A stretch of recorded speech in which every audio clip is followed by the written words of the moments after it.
Welcome back, everybody. Well, we're working the last big group of cows, so that's what's happening. And it's Steve's last day. Steve-O, that's what's happening on Ranching Sodak. This is for all you guys that didn't like my iron pile. Look what happened. Steve-O cleaned it all up, sorted it on pallets, and we started scraping down the dirt. So we're gonna pour some concrete here.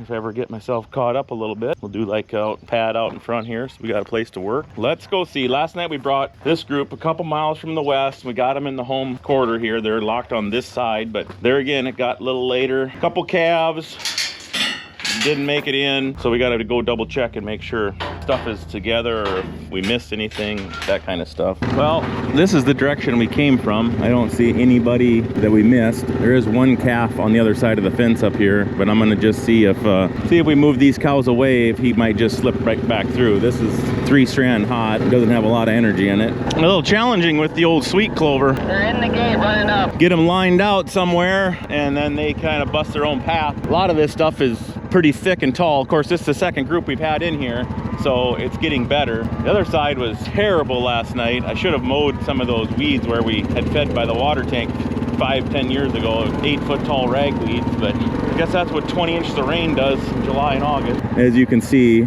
we're getting them. You got her now, Steve-O, just ease up. Well, there we go. Leg one of the journey is complete. We had a calf that we left back yesterday. We crossed into the second pasture after going through the coulee. He must have got pinched his back or something because he was humped up and he didn't really want to go anymore, so he kind of must have got hurt. Today, there was a calf by himself. There was a little stoved up, same looking calf, but I mean, obviously they're all black, but so I'm not sure. I'm optimistic that he might have got stretched out and made his way, but that's, if not, he's just going to be out there and won't be getting worked this time, and hope he gets better. I don't know. We'll know more when we put these cows back. This is the money group here, boys. Everyone here is like the 3rd, 4th calver. There could be a couple of them that are 4th, 5th, but majority of these are just coming. They just turned 5 this year, so is that their 4th calf or 3rd calf? 4th calf. Let's get a skid steer. I think these guys will want to go to the lake because they're younger and they want to go back west. So I think we'll open them up into the lake. This group, I think, is going to probably go out there on their own here. We'll let them. I got to go monkey with that power unit. I don't know if we got a little water in the gas or something, but she sputtered out on us the other day. But I feel like these cows, if we give them a minute, they'll probably head out there. If they head out there, we'll come down here and capitalize on it and lock them back there. I don't really want to chase them right now.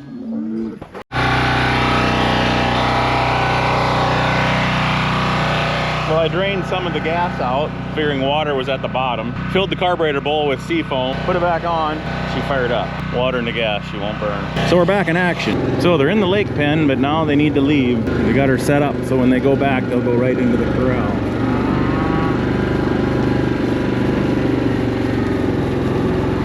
We left Steve-O by the slough there, so hopefully he doesn't get run over. Just tell him to hold still. When you guys brought the skid steer in, you shut all the gates and stuff.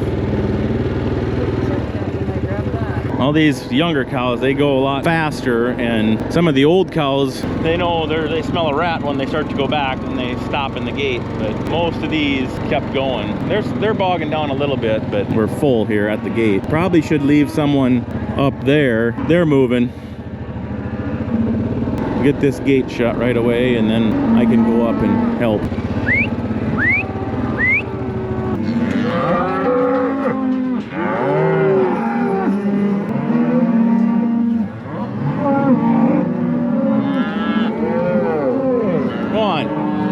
Come on, girls.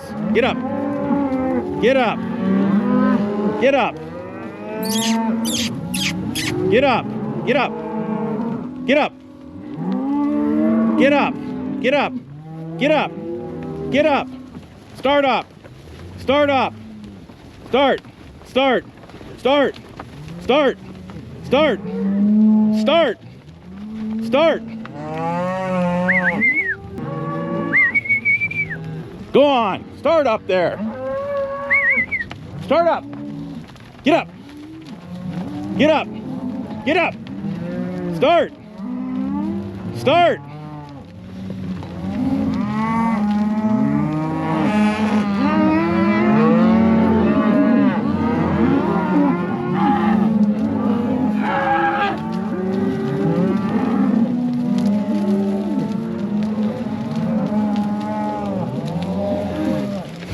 Don't be afraid to go to the front and get them to start.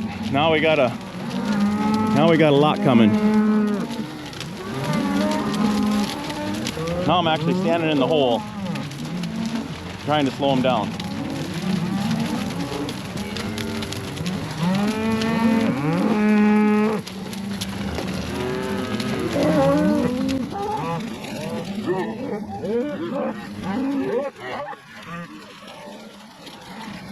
We'll probably wait a half hour here.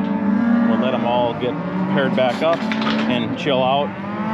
And then the cows are way more willing to leave this pen. Well, the bellowing has calmed down a little bit. It's been maybe a short half hour. She'll be at that gate to catch anything that's dry or calves I missed.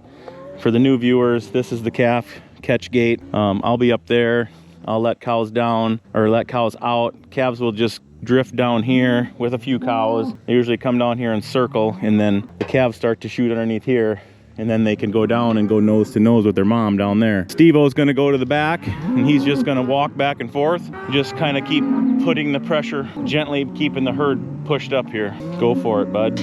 These are the younger cows, so they're not gonna be as willing to come like the old cows did, but this is their couple, 3 times they've done it, so we should be all right. We'll see what happens.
Well, we got the dries off. I think I screwed up on one, but we pulled 6 big fatties off. When I was on the podcast with Ranching Returns with Jared, I talked about not tagging calves, and then everybody was concerned or wondering how we keep track of stuff. And this is the first time of the calving season now, besides writing down a few numbers of the cows, which I don't generally even pay that close attention, because if this cow is dry now at the end of July or into August, she is so fat and her bag is dried up, it's so easy to tell which cow doesn't have a calf. And we just pull them off, and like I've said, I don't ask them questions, I don't look in the book, I don't look back to see why they don't have a calf. They don't have a calf, so they're going to town. That's just that easy. So there was 6, and I think one I let out, so there was 7. So 7, this group's got 155 cows in it. So 7 dries out of that deal, and I know one of them aborted this winter.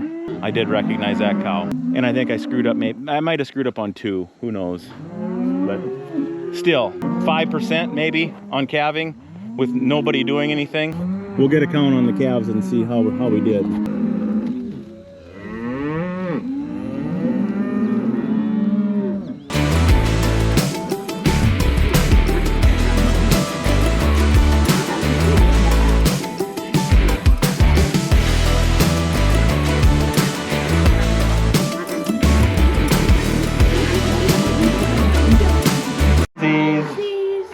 Ellie's out here. All right, we're getting set up. We had a little dinner. I don't know, I'm a firm believer in taking 20-minute breaks after each move and each sort when you get to doing this cattle stuff, because now completely have accepted where they're at. Almost quit bellowing. The calves have totally accepted being here. There's no circling. Bellowing has dropped down. It'll obviously pick up as we get more activity and calves going down, but it doesn't hurt to have them apart for an extra 20 minutes, you know? I think it actually helps in the long run. So we'll get set up. Be fun to catch a few weights on a few things today.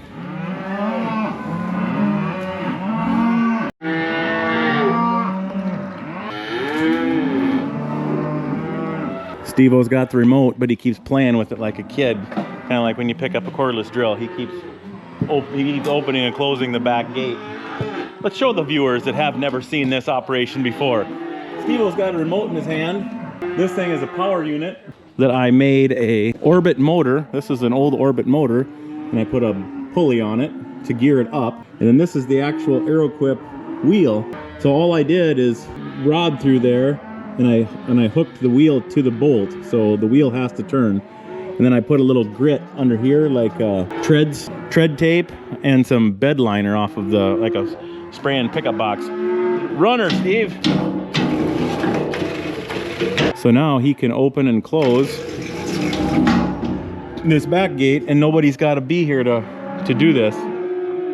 A lot of times he could be way back there and open the gate and let another one in. Saves you some steps, and it saves the cattle from turning around and always getting nervous when a person is there. Then Ellie generally can stand behind here and hide and let one or two in at a time.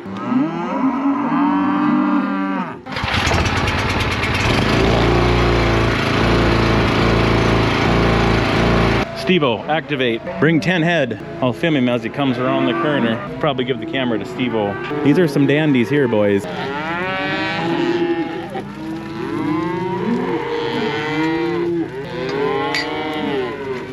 Hold them up here for him and let him have 10. Save him some walking.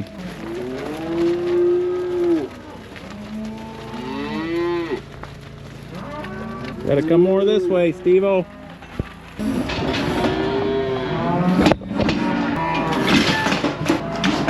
Little fella.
So we've been doing it the S way, but we'll see if he wants to try the bud box way. These cattle are super calm. We'll see. I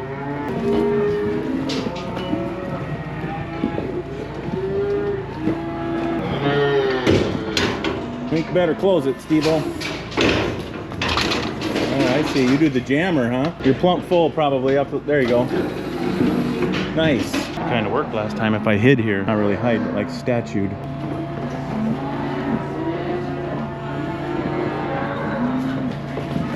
We lost our flow. I don't know if they see a dog or what, but they both stopped right away.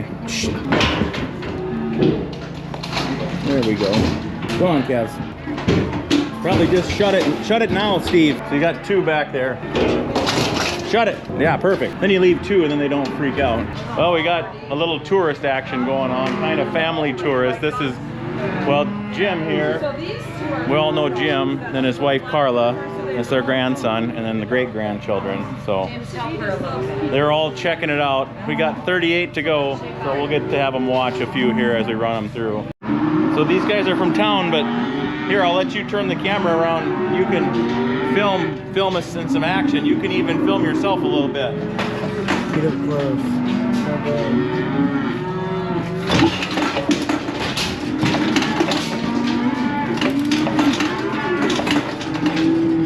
Probably film your sister too, right? Yeah. Turn around, get everybody there.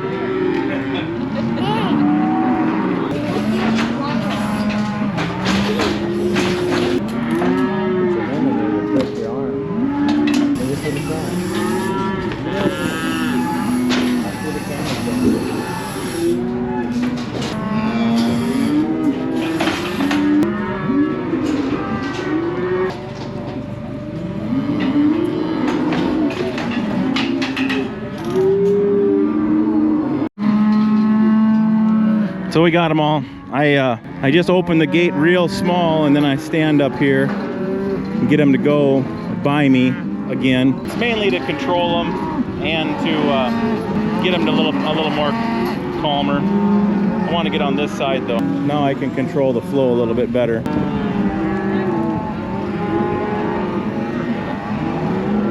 Now you can get them from not pushing against the wall there.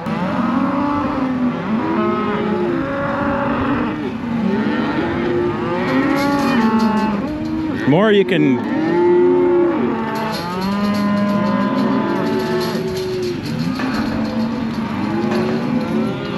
get them to go by you, the calmer they'll be in the long run.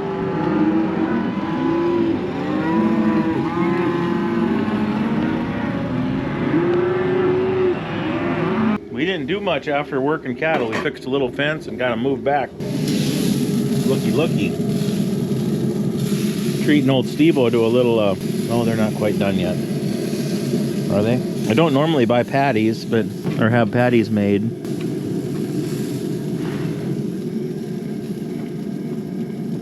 You guys missed out if you didn't buy any beef from me. Woo, doggy.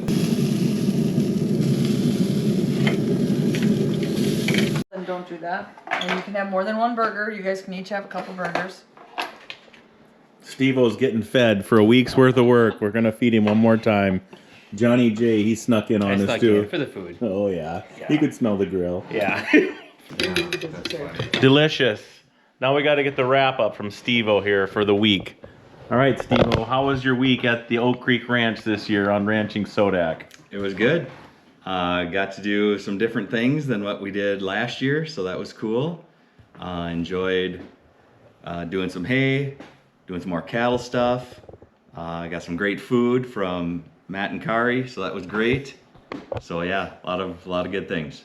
Lots of cattle this time.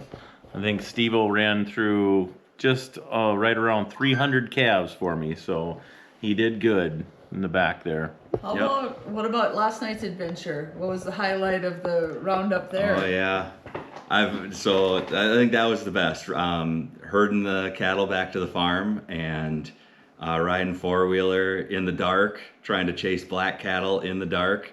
It's something I've never done before, and don't know if I'll be able to explain how it all went, but it was fun while it was happening. We got most of them. Yep. Yep. As far as we know. As far as we know. We got them all. Back to reality. Yeah.